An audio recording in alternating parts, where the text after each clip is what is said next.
don't pay attention to the result, even if they hurt you. It's a process through which you learn how to protect yourself in the future, and it contributes to your personality. So anybody coming is a good person. They will serve a purpose in your life. They will move on. Okay.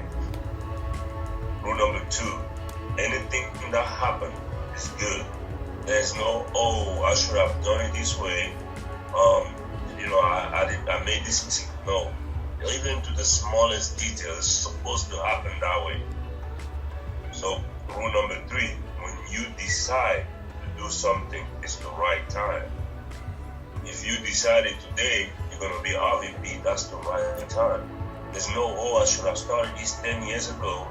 Or if I would have met you 15 years ago. No, it's the right time. And rule number 4: when something is done, it's done. It's finished. Door get closed so that a new one can get open.